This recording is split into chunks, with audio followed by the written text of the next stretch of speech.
قیرانا کمبونا آوه جارکادی لآکری سر هلداوه. لبیرن ها روزانه به تانکران ولاتی آوه دکرن. نبونو کمبونا آوه وخوارنه به اگجاری ولاتی بیزار کرینه. اود بیجن به سالان وان افوارشه هیا. والله روز ساعت و نیو برا. ساعت براستی. یعنی ساعت و نیو آوه پا هاوینه باشید صدقه. سرشوش نو مبریده نو یعنی هیچ باش ناکه والله. 5-6 سال ملیره اینو والله یعنی هیچ جانی نیه. لپتریا گرکن آکره و گوندن دوروبر لدما ورزه هاوین دا افعارشه دوباره دی بیته با. اونها دمه دو روزانده بتنه دو دم جبرن آوه جبوی ولاتیان دهنه بردان که اوجی تیروان ناکتن.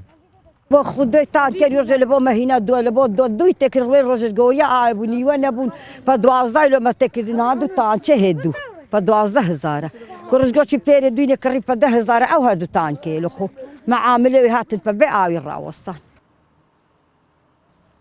لسالا 2010 بره بناغی جبوی پروژه آوا استراتیجی آکری هادبو دانان.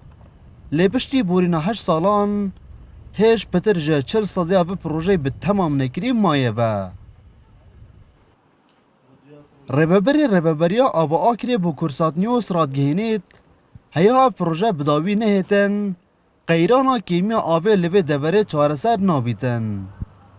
ام ساعتا که دا ام تشي نزیکی حتی 750 مکعب آب دابین بکن و ما بخود استاندارد جهانی ما کاتجمیره که دا پترج 2500 متر سجایت آبه هنه و هر کاتجمیره که داخلی سنتری قضا کربن لی ام نشین وی کمیت دابین که کاتجمیره که دا پروژه آباکری سرکی کاتجمیره که دا 3000 متر سجایت آبه دیگه هیتا سنتری قضا کرد ابتمام بونه و پروژه آریشا کم آبیل سنتری قضا کرد نامینیتن.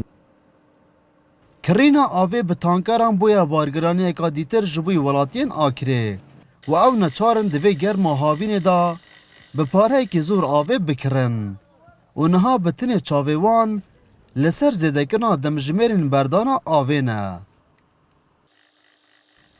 دلبرین غازی کرسات نیوز آکره.